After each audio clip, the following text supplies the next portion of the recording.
Thanks everyone for joining us, taking the time on what's in Southern Ontario, a pretty nice summer afternoon to join the webinar, but I'm sure you won't be disappointed.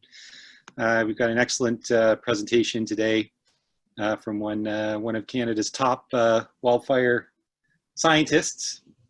Before we get started, I just wanted to run through some of the logistics here. So we'll have the presentation. During the presentation, you can use the Q&A function, which you should be able to find at the bottom of your screen, somewhere in that Zoom platform. And feel free to enter questions throughout the webinar, but we'll be holding all the questions until the end, and we'll have sort of a moderated discussion with Dr. Wotton at the end of the presentation. So we're very happy to have Dr. Mike Wotton on the line with us today. Dr. Wotton's a research scientist with the Canadian Forest Service. He's actually stationed at the University of Toronto and is a professor at U of T as well. As I mentioned, he's one of Canada's leading fire scientists. He's got an extremely impressive list of publications covering a wide range of topics related to fire science and fire behavior and impacts of climate change on fire in wildfire in Canada, which you should check out if of interest. Aside from being an academic, he also works directly with the fire management agencies. And he's going to talk about an extremely important tool, a system that's used in Canada throughout the fire management community, the fire danger rating system, and I think specifically some information and updates on the next steps for this very comprehensive and widely used tool. So once again, thank you very much, Dr. Wotton, for making the time to present to us today. Just for those, I see a few more people signed on since the early part of my introduction. So just to remind everybody, please enter your questions throughout the webinar using the Q&A function. Enter your questions at any time. But we'll hold all questions until after the presentation. And while I've got your attention here, I just wanted to remind everybody that our next webinar will be September 11th, and we'll have some of our colleagues from University of Western Ontario talking about some of the findings from the Denrobin tornado. So just watch your inbox for the notice on that. So with that, I'll pass it over to Mike Wotton.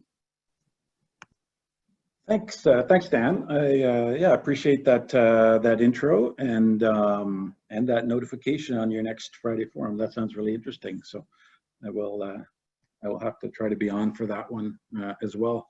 Thanks for the invite and to come and talk to the extended group you have. I think these Friday Forums that you guys have been doing, particularly from my perspective, the ones focused on wildfire have been really useful, and I've seen over the last the last year or two or more some really good stuff presented there. And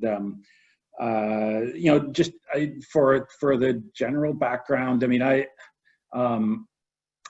as Dan said, I'm a research scientist with the Canadian Forest Service, and we started to get involved with the Institute for Catastrophic Loss Reduction back in 2004 when we got involved in the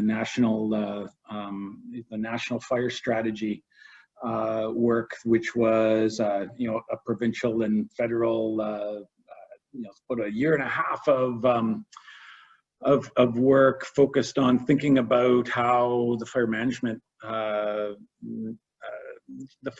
business is changing, and that was post the fires in Kelowna in 2003 that burned into Kelowna and was, to that point, our biggest modern wildland urban interface incident. I think in one of these talks a few months ago, Marty Alexander pointed out that there, going back in history, say to about 100 years ago, there were some, even bigger, more tragic wildfire impacts throughout the country. So And what's interesting and how that gives me a nice segue here, it wasn't planned, but I'm trying to figure out how to get out of this and into my what I'm going to talk about. But it was just after some of those large events that really organized fire research, and that's the initial development of what became the fire danger rating system in Canada began. I'm not going to get into that history today. I think I've talked about it before with at some of these meetings in the past. But what I'm going to try to do today is just I've been this updating of the Canadian Forest Fire Danger Rating System is something we've been talking about within the Canadian Forest Service for some time now, and we essentially last year started a 5-year research and development program to get this done, and to have what we by the end of that period, what we call the next generation of the Canadian Forest Fire Danger Rating System, or what we refer to as the NG, the Next Gen CFFDRS. You'll see me use that acronym a fair bit throughout. But so I've been giving presentations at various different levels on what we're thinking about in that regard. Some of it can get really into the weeds of fire behavior and fire spread, and in others I've tried to stay high and just give an overview. I'll sum up at the end. This is not just me doing this. This is the team from across Canada, really, a team of researchers, both from within CFS, and at times we've had people outside CFS and still do tap them for certain things. So I'll come back to that at the very end. And ICLR has been supportive of this work as well. So that is much appreciated. So what I've decided to do today is to try to give this audience, which I assumed was going to be mostly folks from the insurance sector, without a real strong technical background in fire and fire management. I thought I'd step through a few things about what this fire danger rating system is that we're going to be working on improving for the next 5 years. And again, it's I'll come back to talking about some of those details and get into things. And I just want to first off, as part of this, and the fire folks on the call, will find some of these, particularly those with a lot of technical expertise and experience will find me hitting at a very high level here. But I'm trying to provide the fundamentals to get us to really understanding what the danger rating system overall is giving us, but really, and what we see both in the public and in the fire management agencies, what we see about that. So I want to step back a little and just talk a little bit about the main things that influence day-to-day fire activity. And again, there's a long list of these. I'm thinking, as I was sketching out these initial slides, I wanted to hit on some of the really key ones. So one thing, when you're thinking about day-to-day, how many fires, where you might be getting fires, you think about ignition sources. Where are my ignition sources going to be? Where were the lightning storms last night or yesterday or in the last few days? Is it or are people going to be in the forest, recreating potentially by accident, causing ignitions, or in the spring, is it a time when farmers will be burning grass to prepare their fields as well? So you want to consider where and what sort of ignition sources are out there. You want to consider fuels. What is fire going to burn in? Well, it needs to burn in fuel. So you want to think about what's in your landscape, what is going to burn essentially. And obviously, in the Canadian context, fuels and forests and grasslands, there's quite a lot of all of those are aspects of fuels, and the fuel complex that burns, and there's a lot of complexity in this one. And you also want to think about the weather. You know, what is it a nice sunny day? Has it been raining the last few days? Is it is it been raining and the humidity is still up at really 90%, or is it really warm, dry, and getting a little bit more windy? So the weather has a strong impact on what the fire activity that one might be seeing in the landscape as well. But another way that you could frame that is to ask the question, so what might be happening in my fire environment today? Are the fuels ready to ignite and burn, or will they be ready later in the day to sustain flaming, to sustain vigorous flaming? How many fires are going to occur today or tomorrow, and where might those fires be, and when might they be occurring? And if those fires are occurring, are they going to grow today, or is today not a great day for spread? Maybe it's a little bit more humid, maybe it's not really windy. You want to ask the question, well, of those new fires, are they going to grow really quickly, or do we have time to respond to them, if in fact we want to respond to them? How big are the flames going to be? Can we, if we need to suppress them, can we suppress them with crews on the ground? Or so you might ask a whole, there's a suite of questions you might ask in more generally about the fire environment and wildfires, spreading in that environment. And so these are sort of questions that you might be asking yourself if you were say a decision maker in a fire management agency, trying to figure out and plan for what's going on in your region today, but also tomorrow and the next day.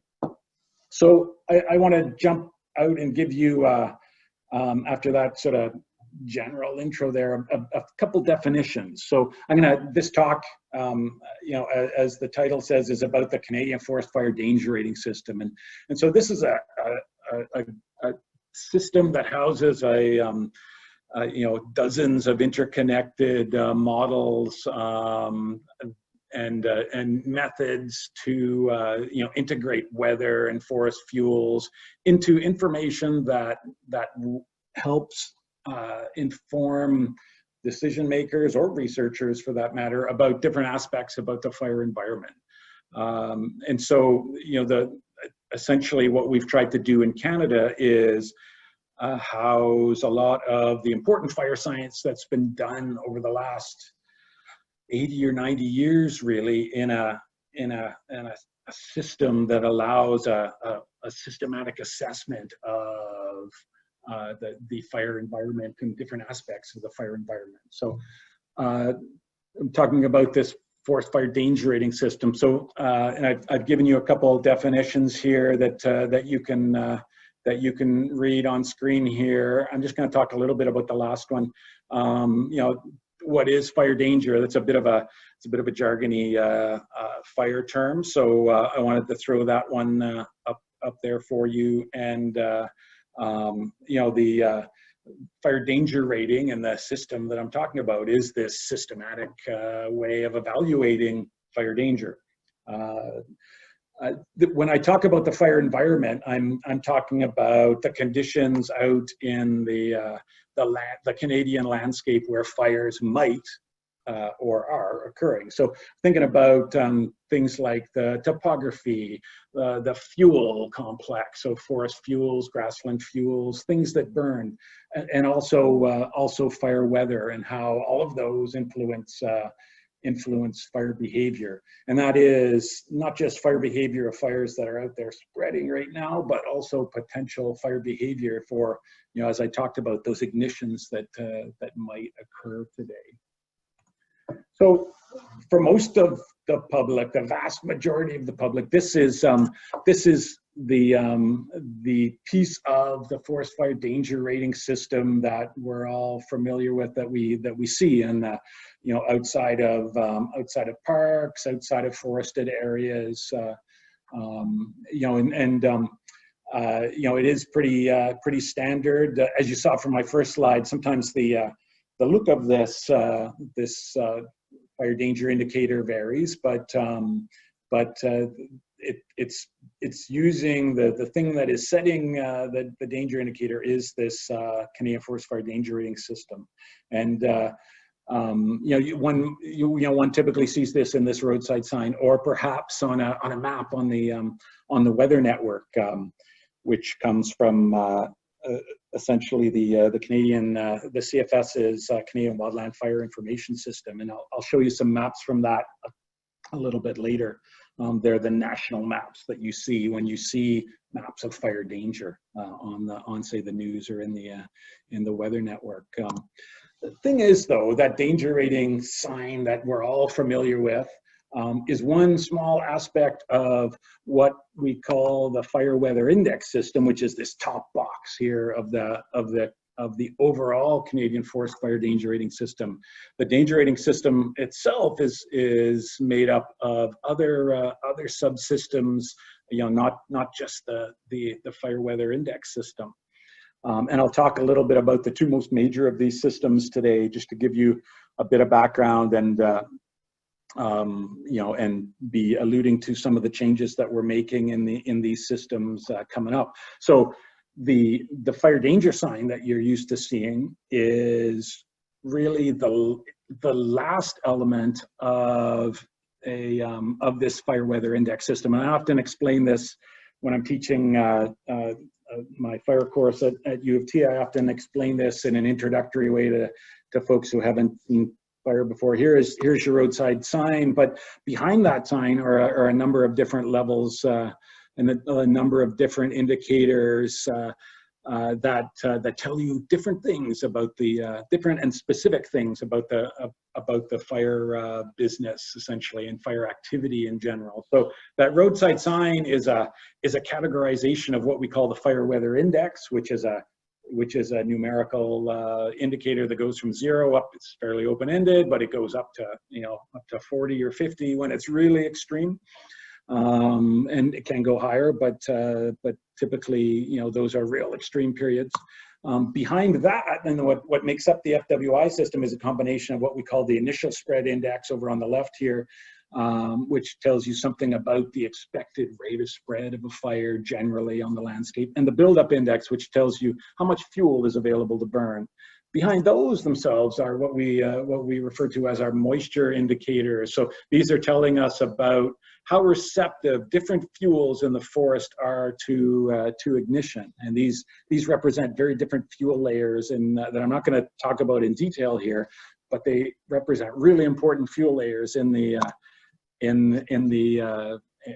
fire environment, in the fuel complex in the fire environment. And what feeds into those to track this moisture, and these moisture indicators are like a bookkeeping system for moisture in, moisture out of these different layers of fuel in the forest. And so we feed fire weather into that. And we often show this in this sort of form here, and again, just to show you the complexity of this system. And so weather and essentially weather station observations have traditionally been what flow into calculating fuel moisture codes and the initial spread index then, and buildup index, which then go to calculate this FWI index, which you use to set that roadside sign. And I'm going to come around to this in a minute. As a fire management agency, you use a lot of the other pieces of this, which are very specific to different aspects of fire activity. And I'm just going to roll through in just a couple of minutes quickly a couple of those. What you see is that the fire agencies across the country all have weather stations. They all have individual weather stations. Ontario might have 150 to 200 of them working. If you can see there on the resolution of this shot of BC, all the tiny little black dots there are weather stations in BC that are reporting, and you're calculating the danger rating system elements, the fire weather index system elements at each of those.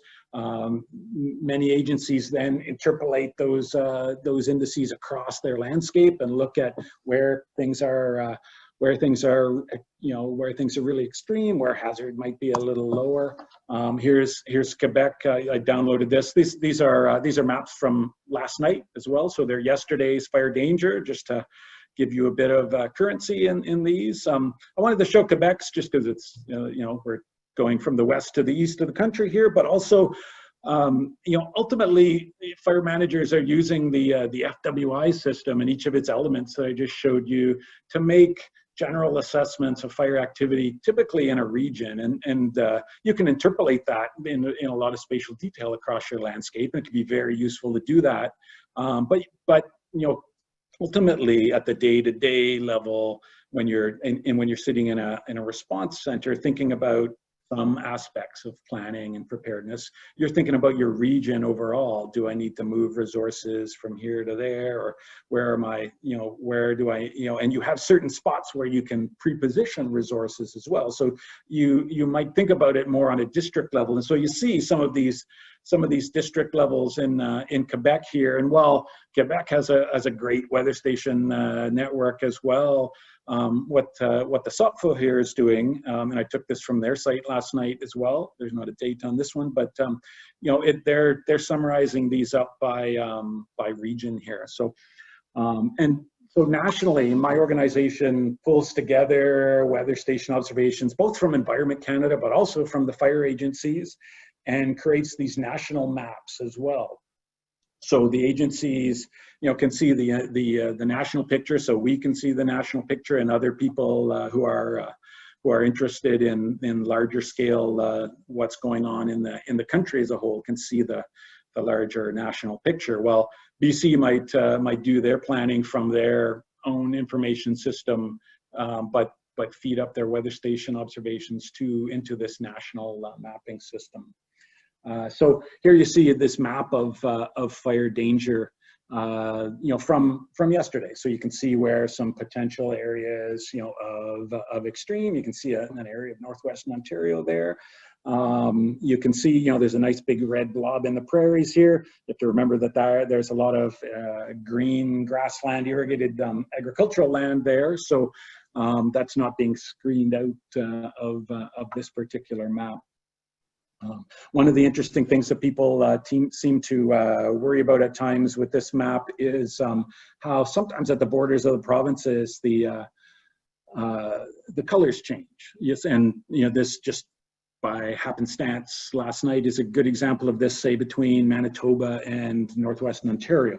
Northwestern Ontario is at a high, and right across the border it's a moderate. And each province, because in Canada each province is managing fire with their own distinct fire management agency, they have different thresholds at which they feel that they want to change the actual category of fire danger to moderate to high. The number that they're calculating from the fire weather index system is exactly the same. They're using the same system across the entire country, but you're interpreting it differently for your region essentially. And that's an important. There's a couple important nuances in there. One, that each agency is essentially an independent organization, and a follow-up point I want to make to that is, and while each agency is managing fire within their jurisdiction, they do share resources between each other. And I talked about CIFFC earlier, which is an organization that is that essentially brokers those exchanges of interprovincial resources, but also increasingly the movement of resources from outside of Canada into Canada, or vice versa, when we're sending our own resources, say down to Australia this past winter, their very active summer.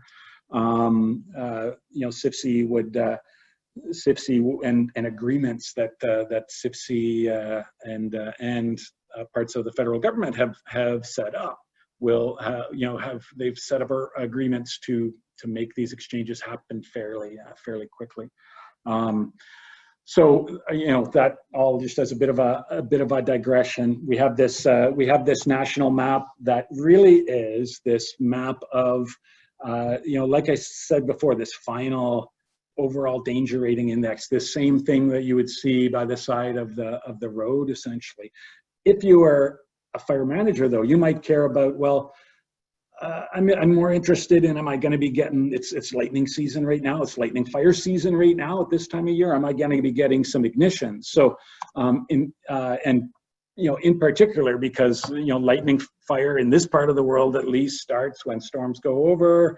When lightning hits a live tree, it tends to conduct its current down inside the bark of that tree, which is nice and wet, the live bark, and it goes to ground in the right, and starts a fire smoldering at the base of that tree in the organic layer itself, and that can either become a spreading fire immediately, or it can hold over for several days, smoldering until, you know, until maybe that rain that has fallen associated with that lightning is dried up, and then it can start spreading on the surface. So the Duff moisture code, which I'm covering up now with my little picture of a lightning, one of these indicators, is something specifically designed to get at moisture in that layer where lightning starts, essentially, or in that organic layer in general. So here's our general map of fire danger.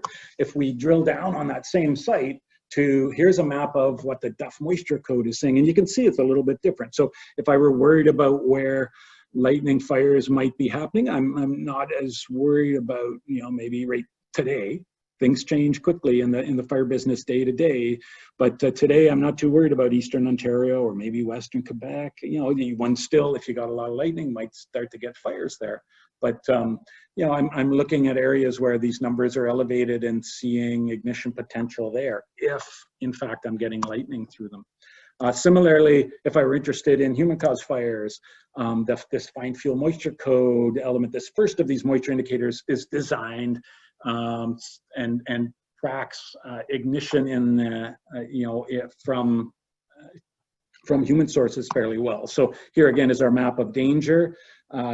We might look at a map of FFMC, this fine fuel moisture indicator, to give me a sense about where the potential for human ignition is. So we see a bunch of, we see, you know, in central Saskatchewan, say, some chances of you know, some dry fuels associated with some nice low RHs that they've been getting, nice dry weather, if you like dry weather, that they've been getting out there, you know, for the last little while. Similarly, and this is the last of these I'll do, you might be, you know, you might be thinking about those ignitions you're getting, but wondering, well, am I going to get a fire like this today, or is it going to be a small one moving along? And so this spread indicator gives you a sense of that. So again, here, fire danger, you know, has that spread indicator rolled up into it. But if, you know, from a fire management point of view, I might be particularly interested in the spread potential only in terms of making certain decisions. And so here is how that is different from the overall danger rating map today. Again, these are all, I downloaded these all last night when I finished off this section of these slides. So it gives you a bit of a sense about spread potential on the landscape. And, you know, all of those were elements of this fire weather index system, this first of these big boxes here, in the, you know, in the overall danger rating system. I want to talk just a little bit about the fire behavior prediction system as well. And so this is another major system, and you'll see it's more complex than the fire weather index system itself.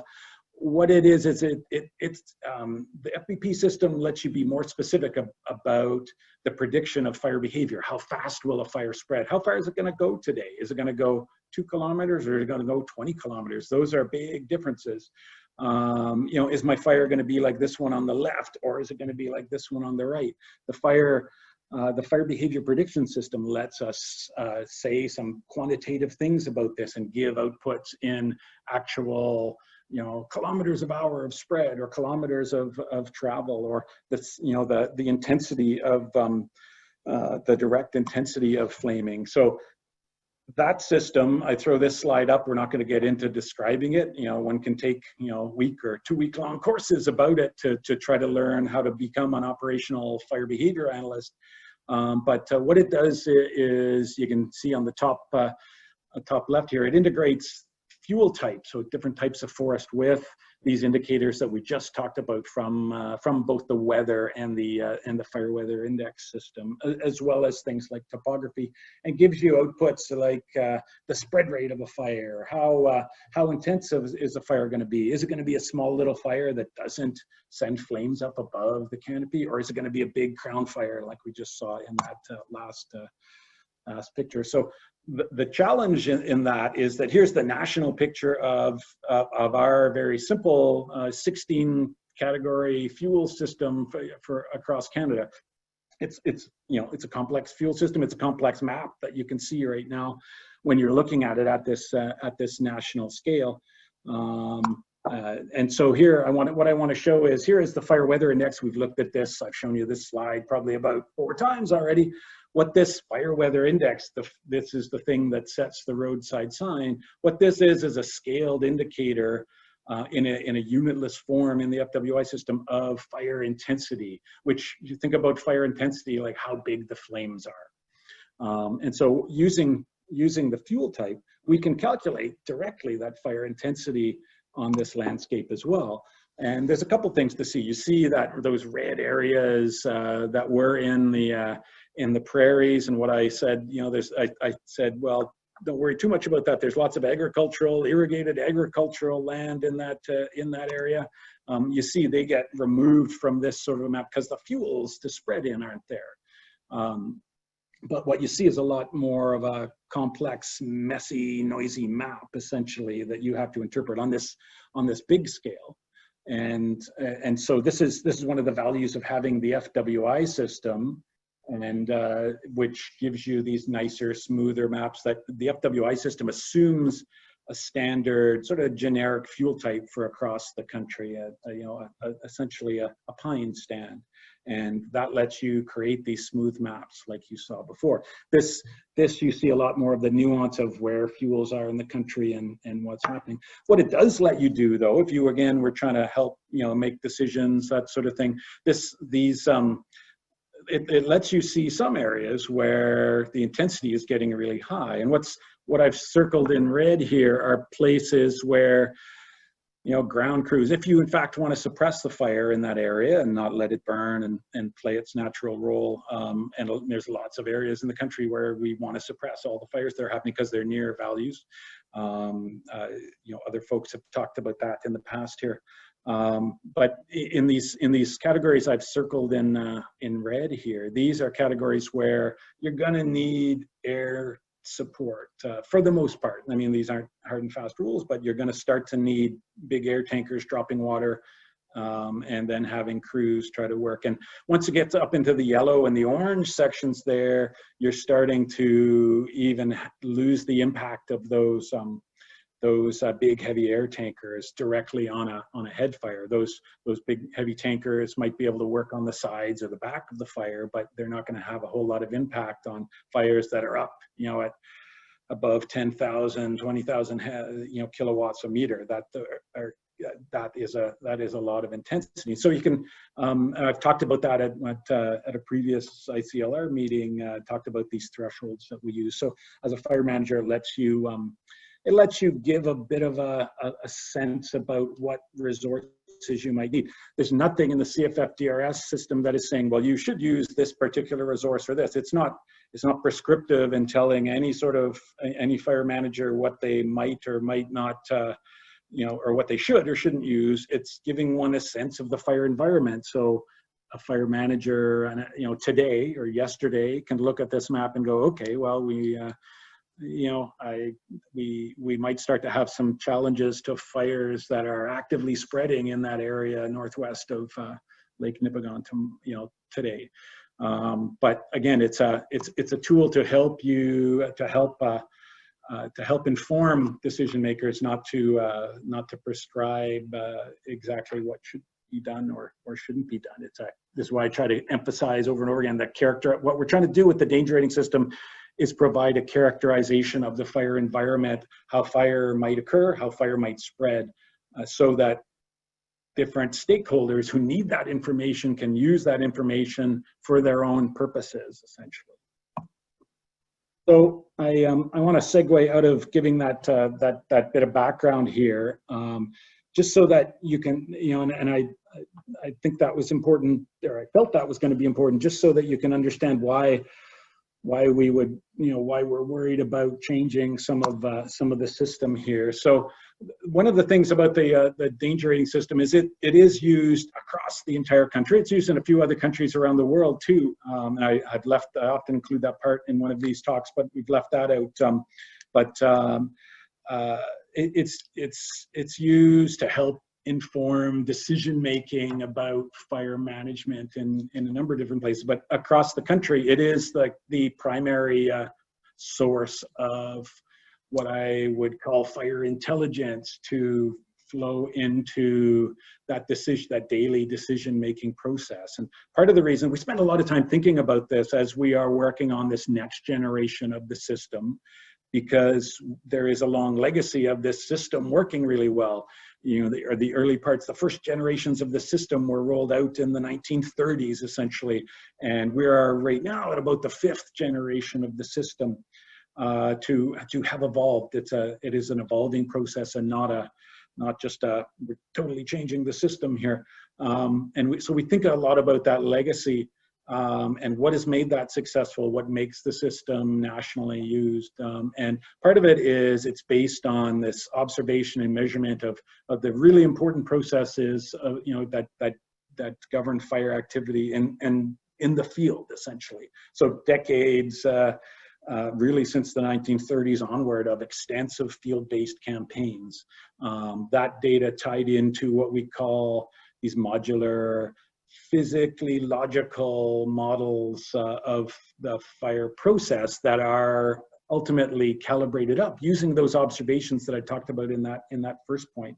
So we measure fire spread in the forest, in multiple big scale experimental burns, and then use a basic model of how both science and expert opinion says these relationships should work, and we calibrate those models up for different fuel types with those observations that we've spent decades collecting.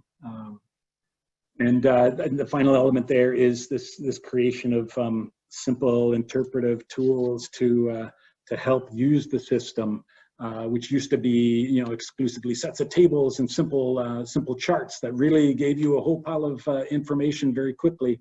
Nowadays it's apps, and but still, there's still a lot of use of table lookups and maps, like I was showing you before.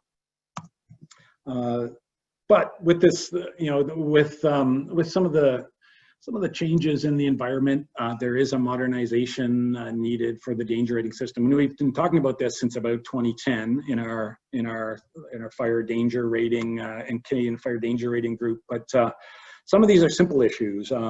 There's more data available than there was, say, the 30 or 40 years ago when the bulk of this system, as it is today, was created, and it's more temporally resolved and spatially resolved. And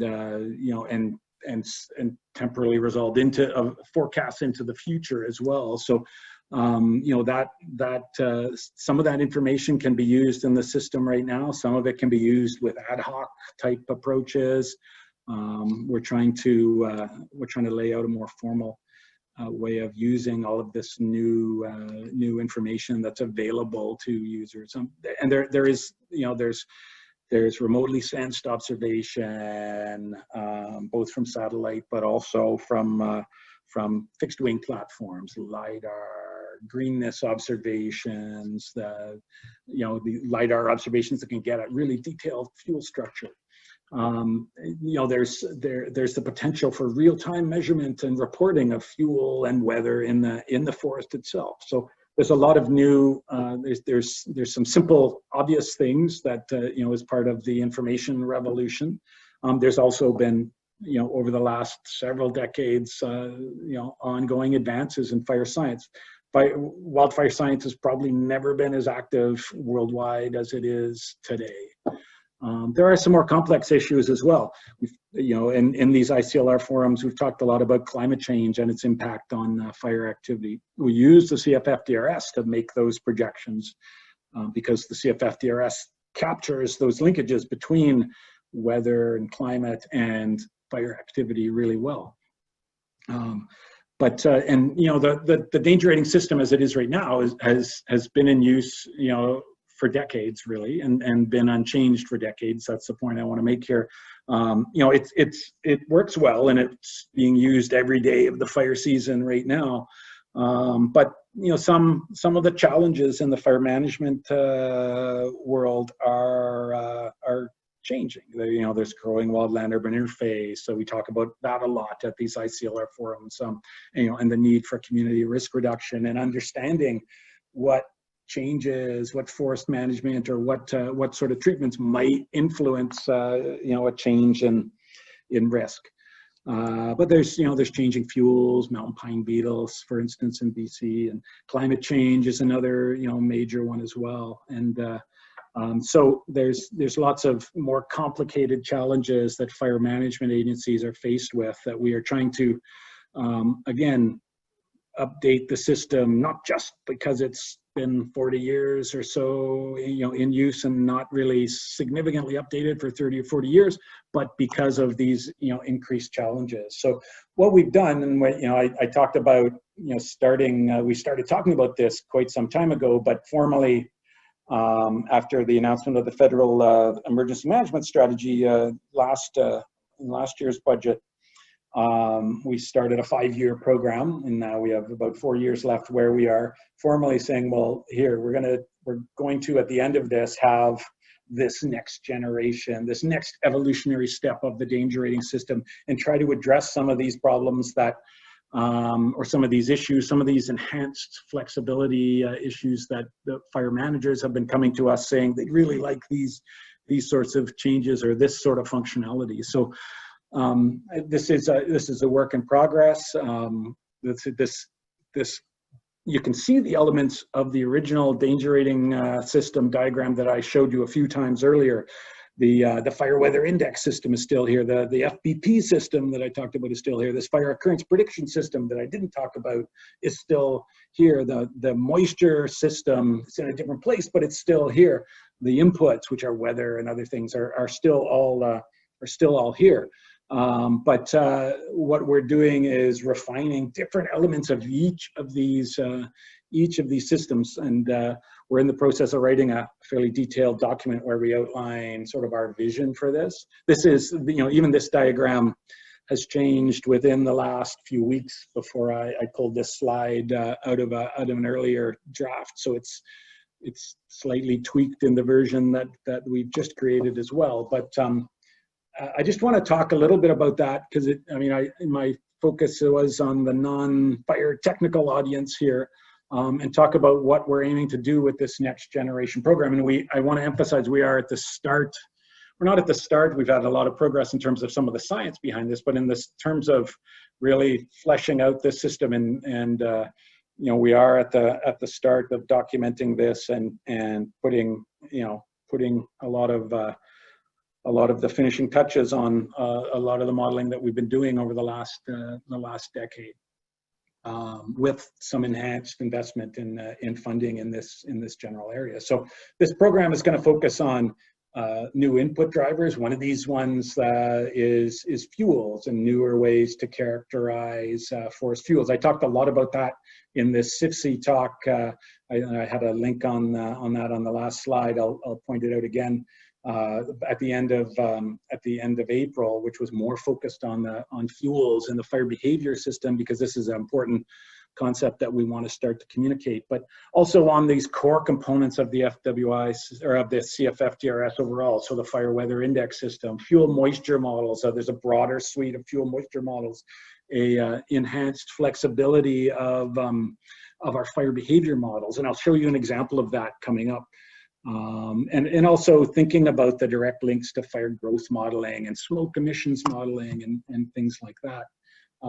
There's lots of changes at various different levels, and it would take several days of workshops to get into all of them, even at the planning level in a lot of technical detail. But just to highlight a couple, I talked about the fuels characterization, changes in the FWI system, weather input timing. So we've been collecting, the FWI system and all those maps that I showed you earlier are all based on a weather observation that comes at 1 o'clock in the afternoon across the entire country.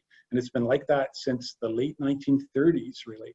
And so we're making some changes to that timing and spending a lot of time making sure that works well. Adding a few different optional outputs to the FWI system itself, so that it's a little bit, there's a few over to the side of that nice inverted triangle of flowcharts that you saw there between the moisture codes and the behavior indices. There's a few different indicators for grasslands, say, and for peatlands, two very different forest fuel types that a fire manager may have to make some decisions about. One of the things I want to hit on is a real priority in these changes, and one of the things we spend a lot of time talking about is in maintaining the connection with the previous generations of the system, and also the simplicity of the systems that really most of the users rely on, and that we spend a lot of time talking about that.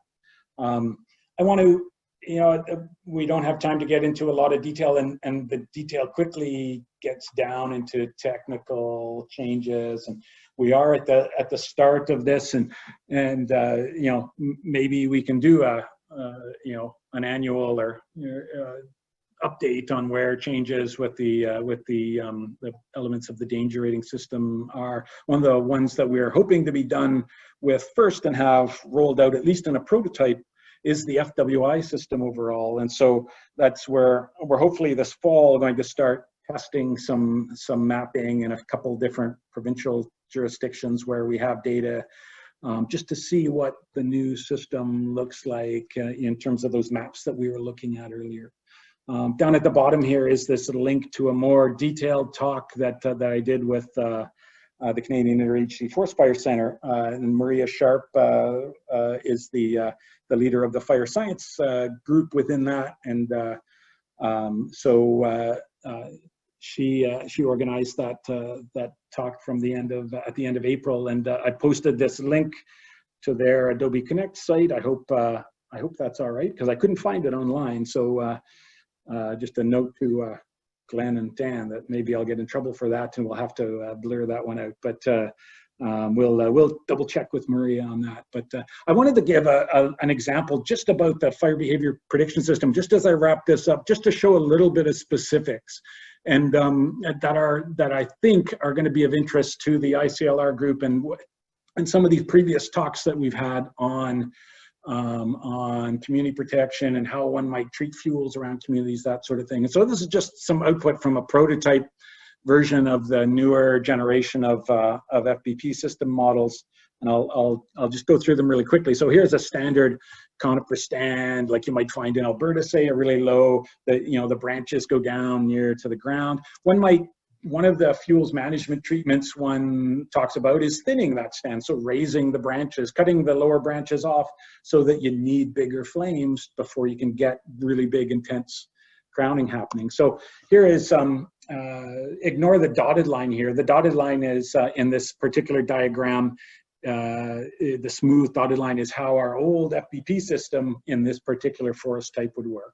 And the new line, what we're looking at here on the y-axis is how rate of spread is increasing as wind speed increases. And so the units here are meters a minute in terms of rate of spread, which vary nicely, and that's the standard unit we use. So you see wind speed on the bottom, and you see the orange and red. The red line here is where this fire is now crowning, essentially. And you see this rapid transition from a surface fire, the green line, up into a crown fire when the flames started to hit the bottom. Once we thin that out, you see that transition to the crown fire happens much later. The rate of spread, wind speeds are much higher before you jump up to that crowning line. And so this shows you the impact of thinning on reducing at least not eliminating fire, but reducing, eliminating a few of those days where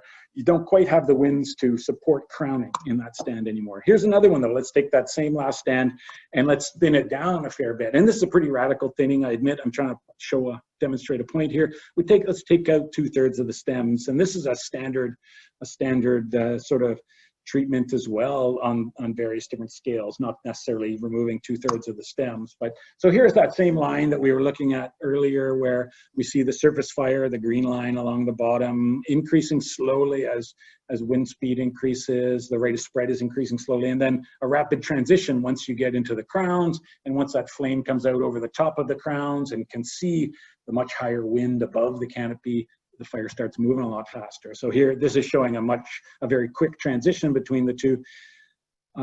What happens when I thin out this stand is, one is still spreading, ultimately to, a very, very similar crown fire spread rate when the wind gets high enough. But one is, what you've done is open up this stand, and so you've opened it up to more wind on the surface, so there's more wind that can drive the surface fire, so it starts spreading faster under lower. This wind at the bottom of this plot is what the 10-meter wind that would be measured at a weather station that's out in the open. It's a standard wind we use for operational fire management. So it doesn't represent the wind that was in the stand. And so what we were seeing before when that green line was lower is that that rate of spread increase was much slower because the wind was reduced to about 1/5 of what it was up above the stand. Here now, much more of that wind is getting through, and so our surface fire moves faster. And because it moves faster, coupled with slightly drier fuels in this thin out stand, we get more, we get still a surface fire and with a bit of torching, but we get a more intense surface fire. And so there's a trade-off between these fuels management treatments in terms of, opening a stand up too much. And this has been, some anecdotal observation and, from both modeling and from observation as well in some forest types, that there is this, one has to find the sweet spot of what level that you thin to. So just that as an example, that would be of interest to the larger sort of community risk community, and that's one, being able to explore the implications of thinning with our fire behavior prediction system is something that we couldn't really explicitly do with the current system, and one of the drivers of wanting to make some of the changes that we're making. There's many other changes to the systems. Lots of them will be hidden. They're just changes to try to improve flexibility. So I just want to summarize up a bit here. As I said before, we're sort of at the beginning of trying to of this 4-year, 5-year program, essentially. After that, the system, challenges will continue. The system, I hope, will continue to evolve as it has over the last 8 decades or so. These are some general conclusions that I typically get to. We still are very interested in observations of fire because one of the real key successes of the system is that it's based on observation of real field-based large-scale fire spread, both wildfires and large-scale experimental fires, and we want to keep that going. One thing, the very last thing I want to say here is, again, I do a lot of talking about this because I'm coordinating this CFFDRS program on this next generation, but it's a big program and it is a it's happening across all of our CFS research centers in the country, but also there are others from academia who are involved in different aspects. But here's just a list of the core Canadian Forest Service group that is working on this and the locations where we're working. And so, any folks here would be happy to, if you know these folks more than I, you can feel free to talk to any of these folks about some of these changes But like I say, we work with U of A and Mike Flanagan at U of A. Some of the recent support that we've got from ICLR, I'm working with Doug Wolfert to try to test out some of our new moisture models for the next generation of the system in a fire occurrence prediction context, so that we can see, are they important changes or not. One of the things that we spend a lot of time talking about, there can be, and there has been, really great advances in fire science. Are they really, I mean, the question becomes, are they really important ones that one needs to use to inform decision makers out there on the landscape? And that's what we try to keep the danger rating system, the Canadian Forest Fire danger rating system, focused on, is informing fire managers overall. So thank you for that, paying attention. Hopefully folks are still paying attention here. Dan, that as a signal that I am I'm done sort of that whirlwind tour right now, and happy to discuss anything that I missed or glossed over too quickly, or any questions.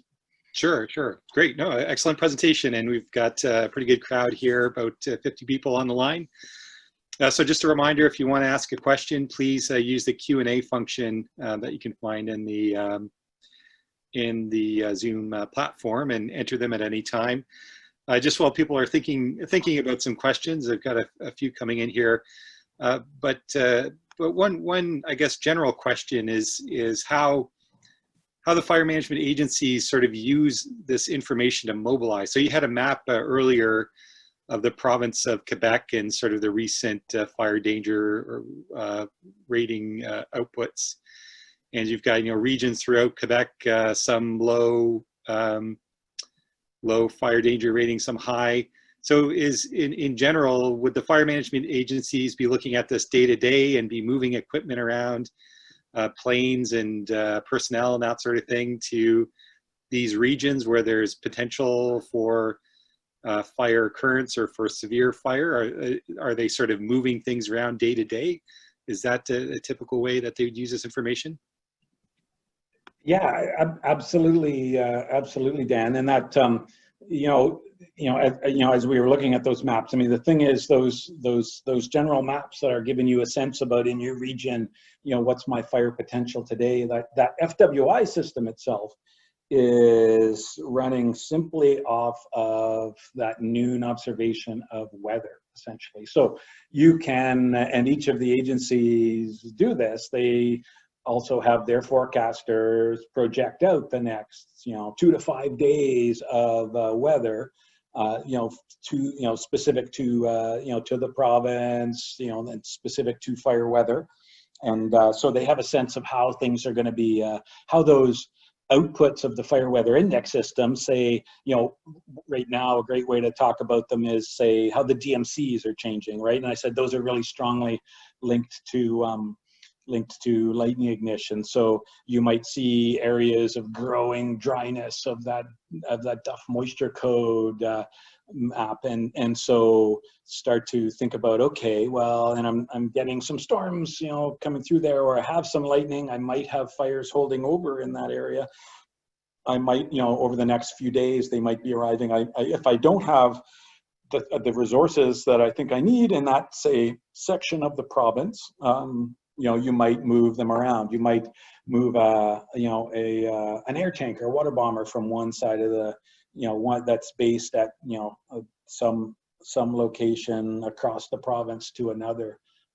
And on a larger scale, that's what goes on when say it's really it's really busy in BC, and we all remember the seasons of 2017 and 2018. Later in the summer of 2018, but 2017 is a great example. It was really busy, record-breaking year in BC, and there were resources from all over the country there. So Ontario, say, would decide, okay, we can spare a couple of our overhead incident management teams to go out there, and a few hundred firefighters as well. Well, how do they make that decision? They would look at their maybe 2-week forecast and drill out into the future in terms of what does the fire danger look like? Do we see any increasing ignition potential on the landscape? And so the fact that the FWI system itself is tied to weather lets you take advantage of as good a weather forecast as you have, and that there's the challenge of that. How much do you trust your weather forecast out way into the future? Right. Okay. Great. Thank you. So we're getting a few questions in, so please continue to submit your questions.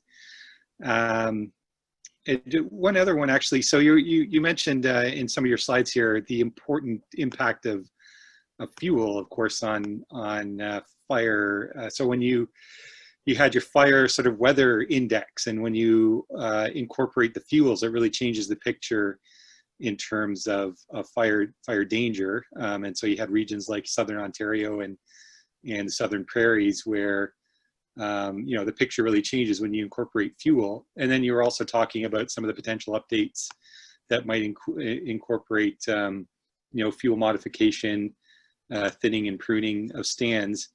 Those updates indicate that the fuel information would have to be routinely updated. Is the existing fuels information that's incorporated in the system, is there a schedule for updating?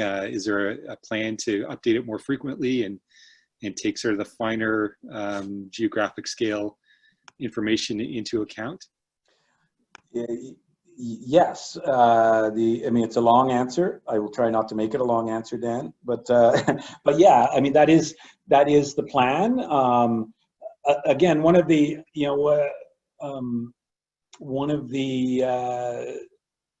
ways that things have worked in the past. I mean, because the agencies are managing fire on their landscapes, they essentially develop the fuels layers for their landscapes themselves. I showed you a big map of the fuels coverage for all of Canada in there before I jumped into just showing how much fuels sort of make that a noisy picture. And that was one of our CFS products where we have this map that has fuels at a resolution of about 250 meters by 250 meters, and that's a bit too coarse for some fine scale operational management decisions, in terms of fine scale growth modeling. Lots of agencies build their fuels models to say 50 meter sort of resolution, and they use a variety of sources, and so but they've all sort of worked independently, with those folks who are experts on the FBP system to develop those fuels coverages. That being said, I think it's fair enough to say that everybody hates their fuels coverage and thinks it's inadequate in lots of different ways, and it is it is something that varies at a very fine spatial level. So one of the things as part of this program, and it's a major part of this program that I, like I said, in that CIFC talk back at the end of April, I spent a bit more time on, and that, moving forward, we're going to spend more time working with the fire management agencies and other researchers on trying to help define these fuels coverage, more detailed fuels coverages, across the landscape. And so that is a big task, and you've it's very, very good. And you picked out one thing that is a very big part of that, and we're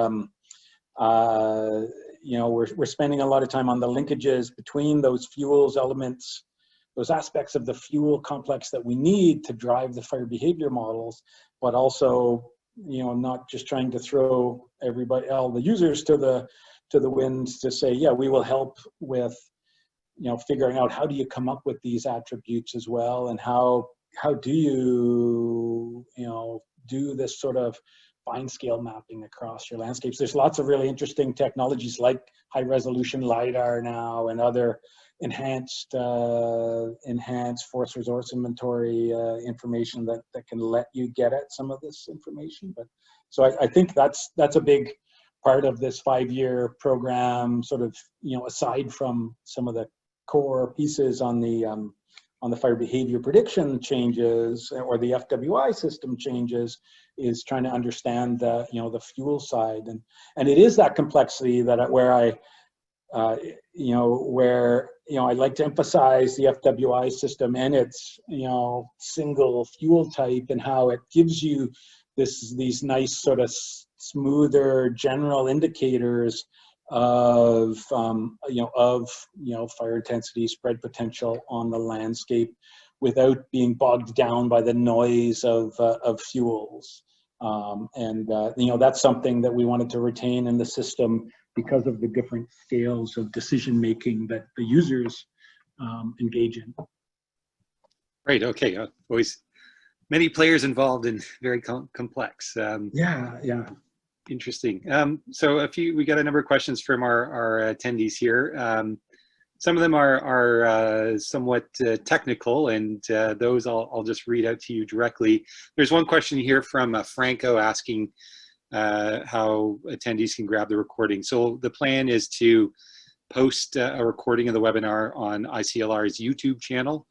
And so if you have trouble accessing that, please contact us and we'll help you. But in general, you can access that from our website, www.iclr.org, and you should be able to find the YouTube button there. And it should be posted within a couple of days, probably early next week. So we got a question here from Beatrice asking, would it make sense to communicate daily rating through the national alert system? So I think we're thinking of that cell phone alert system that lets us know about weather emergencies and amber alerts and that sort of thing. And I guess maybe a follow-on question is, to what extent, so you've got, all of these outputs are available online, and you copied several of the maps and showed them, like anybody in the public can go and access this information. To what extent is this information, do you find, is digestible by the public? And is there a plan to sort of increase access and usability by the public as well as the fire management community? Yeah, two complex questions there. In terms of the first one, I think there is. It's interesting to look at what's happening in other jurisdictions around the world to just to see, and there is some moves to say again to have certain aspects of warnings show up on cell phones, or that sort of thing. I mean, certainly if you were in an area, say, where there is an active, you have real extreme fire danger plus an active bit of big chunk of uncontrolled fire line spreading a few kilometers from your community, that sort of an alert that way, I mean, for evacuation preparedness or evacuation itself, presumably would be issued. And I'm not familiar with each of the provincial guidelines around the use of around the use of the national alert system. You certainly wouldn't want to turn it on necessarily every time you're in a period of high danger, but you might you might want to optionally give people indications that way. And I've seen, there's other jurisdictions that that use cell phones, and you sign up for an app, and your app knows where you are, and it's tied to those maps, and it can tell you whether you're in a zone, whether you're in a a high fire danger zone. I mean, an app like that could give you a bit more nuance on things like ignition potential, or tell you a bit more qualitatively about what to worry about. What does extreme really mean in this case? I mean, I was going to go into that level of detail here, but I skipped over that. But that I don't know that exists anywhere in Canada, but I think other jurisdictions are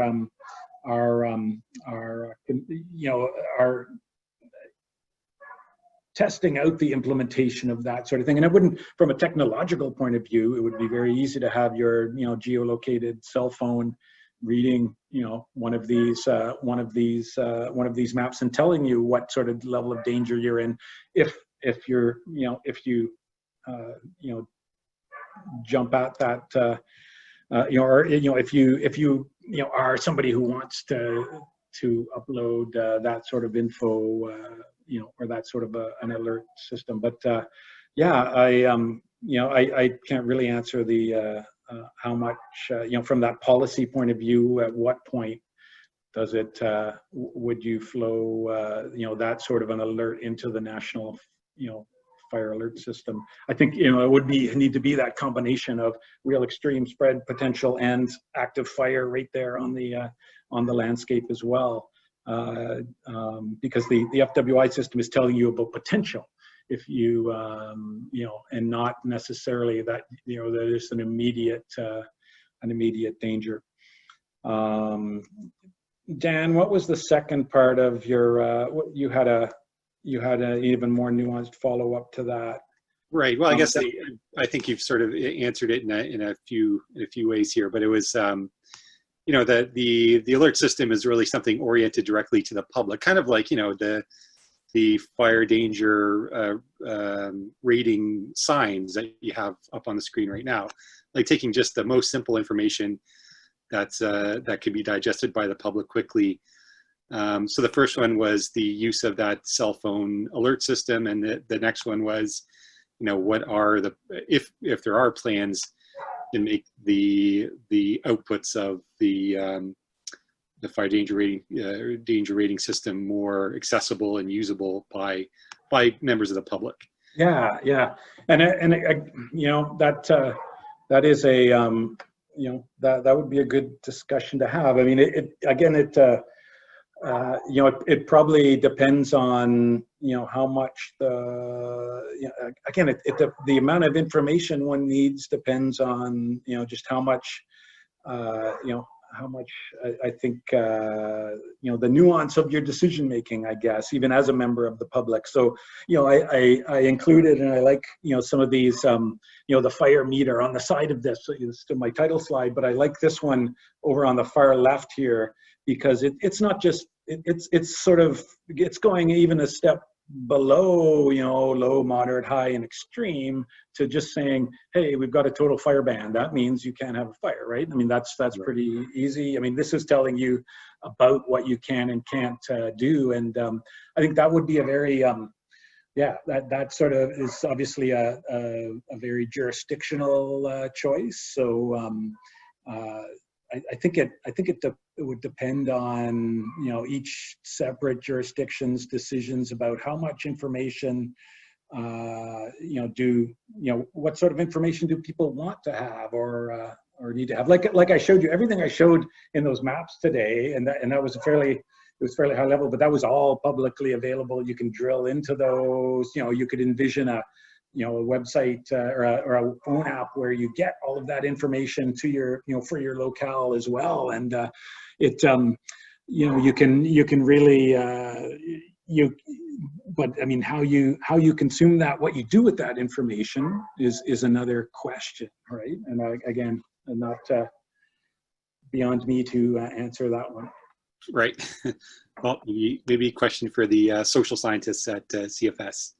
Yeah, for sure. And I think each jurisdiction probably, if you had somebody from each province, provincial fire management agency, and the prevention folks, they might all have an opinion on that as well. So yeah, it would be an interesting. It is an interesting question for sure.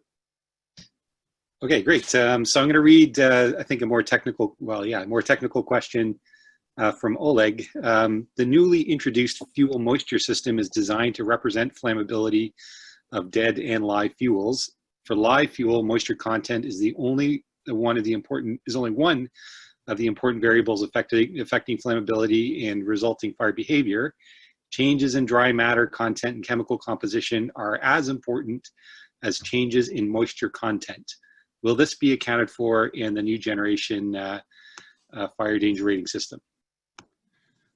Yes and no, and that, you know, that's one of these, you know, there's lots of research on that particular topic, and you know, it's been a topic over the last decade for sure. And uh, um, my feeling is the jury is still out on that one. You know, in terms of what is the impact from the point of view of, you know, fire management prediction, you know, and prediction of fire behavior, you know, in a set fuel type.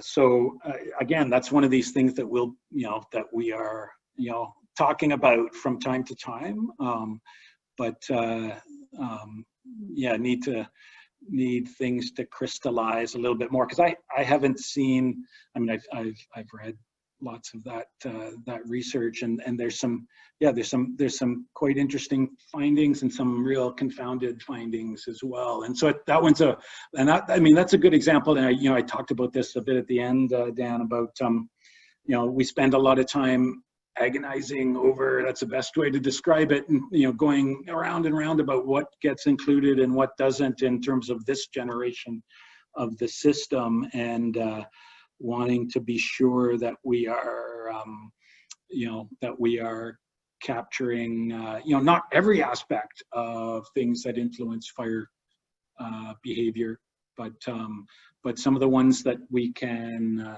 realistically, you know, say something about and use in a prognostic sort of sense. Great. Okay. Good. Thank you very much. So I think we'll take. There's a number of questions here still, but I think we'll take one more question from the audience and maybe wrap it up there. So we've got a question from Matt. I've heard that solar noon will be used to populate the fire weather indices as opposed to 1 p.m. local. Can you confirm and describe the impacts that this will have on the indices? What I mean, that's a great technical question, and you know, so no, not solar noon.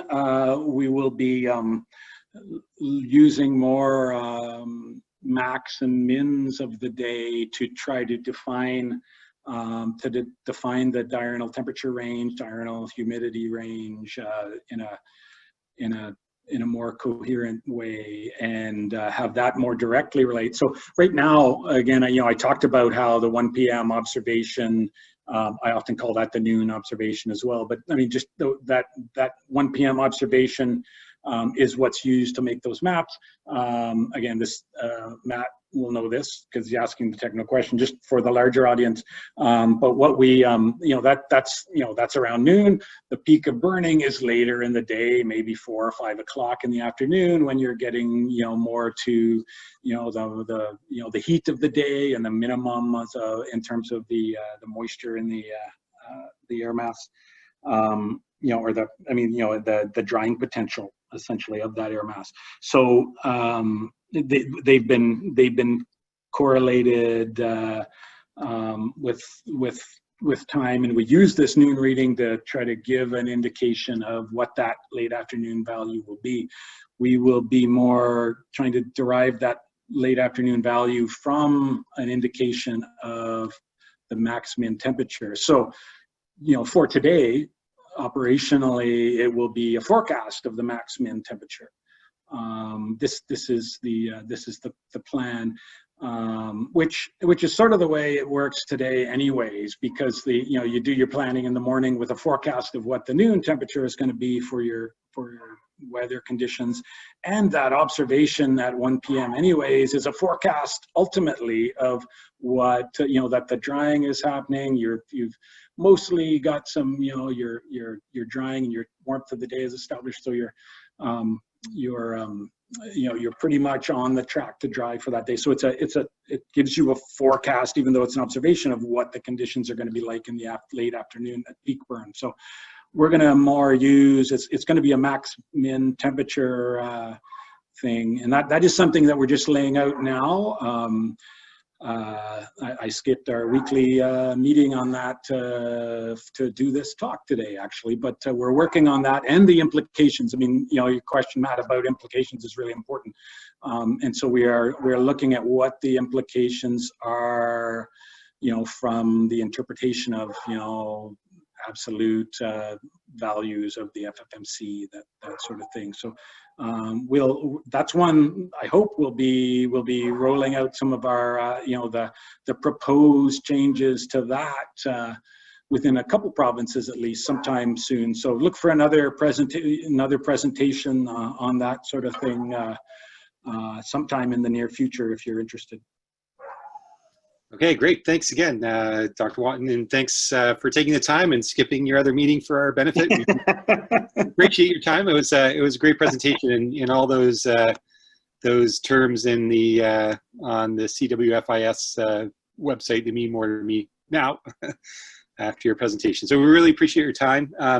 There are a number of additional questions here, and Mike has his email address there, so I'm sure people can get in contact with you if there's any follow-up questions. Yeah, absolutely. Feel free to drop me a line. That's why I left it up there. Yeah, for sure. Okay, great. I got lots of comments here, Mike, appreciating your work and saying thanks. So thanks again for your time. Any last thoughts before we sign off here, Mike?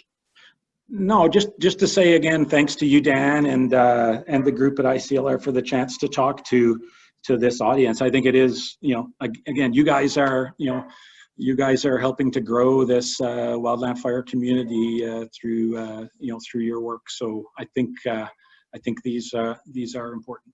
So I appreciate the invite and everybody taking the time to sit in on the first week in August, a Friday afternoon of the first weekend in August. I'm amazed. Yep. No, everybody stuck around too. Well, thanks for those comments. We do our best here, and thanks again for your time. And I'm sure we'll have you back at some point in the future to give us an update on your work. And with that, we'll conclude the webinar. So thanks. Thanks, Dan.